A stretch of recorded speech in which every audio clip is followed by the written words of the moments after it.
And so check this article out. Democrats spark alarm with call for national ID card. There it is, folks. A plan by Senate Democratic leaders to reform the nation's immigration laws ran into strong opposition from civil liberties defenders before lawmakers even unveiled it Thursday. Democratic leaders have proposed requiring every worker in the nation to carry a national identification card with, here it is, biometric information. You know what that is, don't you? Such as a fingerprint or your DNA within the next 6 years, according to a draft of the measure. And some people are saying, aren't we already carrying national ID cards? No. You're carrying a state driver's license. And here again, the difference between state government and the federal government. And we have states standing up and saying, you're not going to do this in our state. And I would look for the same thing when it comes out to this. But remember, the agenda here doesn't have anything to do with stopping illegal workers from coming to this country. Because you and I both know that most of these congressmen probably have one or two housekeepers that are undocumented working in their house, in their garden or whatever it is.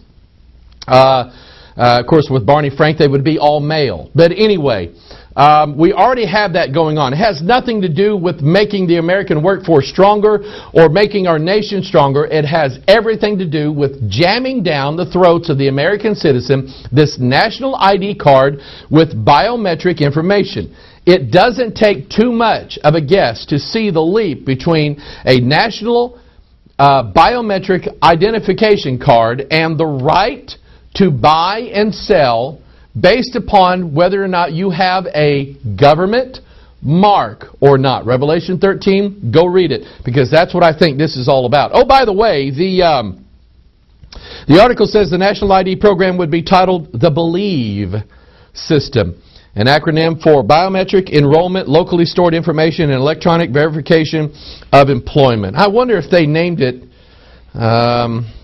after the one that they believe in. We'll find out. Now, today, as I said, is May 2nd. I put together some articles, some the other day and one today. U.S. immigrants plan huge May 1st marches for reform. Now, they've done this before. This is from Los Angeles. Thousands of mostly Hispanic immigrants will march in U.S. cities Saturdays to press for immigration reform and condemn Arizona's controversial new immigration law, organizers said. It's important we unite to take part in a peaceful march to demand respect for our community's rights and dignity. Organizers on Thursday said thousands of people will take part in marches in 70 U.S. cities, with Los Angeles staging one of the biggest that will include musician Gloria Estefan and other top-rated Hispanic entertainers. Under the slogan, Todos Somos Arizona, which means we are all Arizona, the demonstrations will focus opposition against recently passed legislation to curb illegal immigration in the southwestern state, which critics say enshrines racial profiling. Well, to be totally honest with you, we don't have a problem with Swedes getting into our country from Mexico through Arizona. I'm just saying, okay? You have to use a little common sense here, people. I'm against racism. You guys know where I stand on this saying. But the people that come to our country illegally from Mexico are Mexicans, and they just happen to all have somewhat of the same appearance. There's no denying that. But here's what I wanted to get. This is another article that came out today, or actually was dated yesterday. It says, anger over Arizona immigration law drives U.S. rallies. Angered by a controversial Arizona immigration law, tens of thousands of protesters, including 50,000 alone in Los Angeles, rallied in cities nationwide demanding President Barack Obama tackle immigration reform immediately. Now, I will tell you this. There are grassroots efforts, which you can look at the Tea Party, and certainly, of course, I suspect that even the Tea Party movement is now being taken over from the top down. That's a scary thing. That's not what we want to happen, and so that's why I'm not part of a Tea Party organization, 501c3 or anything like that. I think enough individual people stand up and they make their voice known, and then we'll see what happens. But you and I both know that the liberal left has an agenda, and they like to take things like this and they like to organize in communities, which Barack Obama was a community organizer, and they like to stir up the pot, as it were, and get all these. So I don't think for a minute that this was all just a spontaneous overflow of Hispanics out in the street saying we don't like this. No doubt in my mind that some massive amount of organization was taking place on this deal. So 70 cities all across the country, and it happened on May 1st. All over the country, you have these people protesting this law and demanding, we want immigration reform. You'll have people saying, we want petroleum oil reform. We want this and that reform. And it's being stirred up to get these laws passed. There's an agenda. An ID card is part of an agenda. Everything, I believe, has a plan to it. Here's another article from yesterday. Governor Patterson says car bomb an act of terrorism. The New York Police Department is checking surveillance cameras around Times Square Sunday as they search for suspects in the car bomb scare. We're in the process of identifying additional cameras which may have captured images of the vehicle and, more important, people seen driving or leaving the vehicle, said New York PD Commissioner Ray Kelly. The FBI is also involved in the investigation.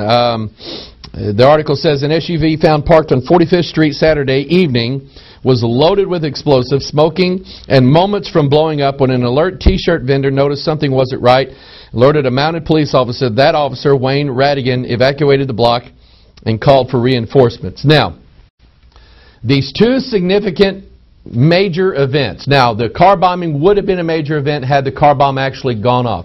They already suspect terrorism. There's some who are sort of wanting to lean toward the idea that this was domestic terrorism.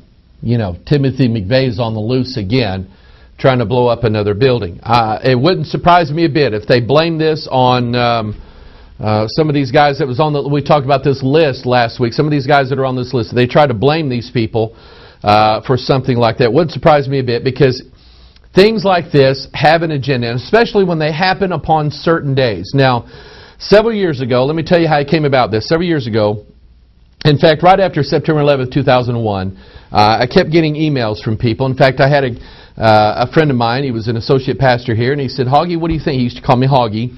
Hoggy, what do you think about this? And it was an email describing how this number 11 shows up on this as a signature on September 11th. And I said, well, I don't know, but I'll look into it. And God was sort of showing me numbers in the Bible. And then God used this to show me that the devil operates along lines of patterns and things like that. He uses numbers and specific days because of the occult power that he gets, the occult significance that they deal with, and so on. And so and by the way, let me just say this. April 20th is a date. If you look on the calendar, you count days from January 1st down to April 20th, you have, that is the 110th day of the year. That is 11 times 10. Now, that number is the exact height of both World Trade Centers. 11 times 10, 110. April 20th, Hitler's birthday. It is the date of the Columbine shootings. The Columbine killings were two men, demon-possessed, no doubt in my mind about it, two students. Now listen to this now. They killed a teacher and 12 students. Think about that. A teacher, rabbi, master, and 12 disciples. That was the spiritual significance of the Columbine shooting. The Columbine, the word column, is a Latin word for dove. Now the dove is significant. Of course, everybody says, oh, that's the Holy Spirit. The dove is significant in the occult world as a symbol for, here it is, Mystery, Babylon the Great, the mother of harlots and abominations of the earth. So I want you to think along those lines. This conspiracy is real, and it's genuine, and it follows predictable, almost predictable patterns. Now, I have never been able to tell the future with any of this stuff, but when it happens, I always look back and say, okay, I know why that happened, I know why that happened, I know why that happened. So let's take our Bible, let's look at, very briefly, and I'm talking about this, or have been, in our Bible study, Wednesday night Bible study in the book of Genesis. You can get that at sermonaudio.com/Bethel. And I believe we have at least last Wednesday's posted on there. But anyway, Genesis chapter 11. The Genesis chapter identifies the meaning and the theme behind a given number. It says the whole earth was of one language and of one speech. So here we have this idea, and we all know what's going to happen. They're trying to build a tower. So it says, verse 3, and they said one to another, go to, let us make brick.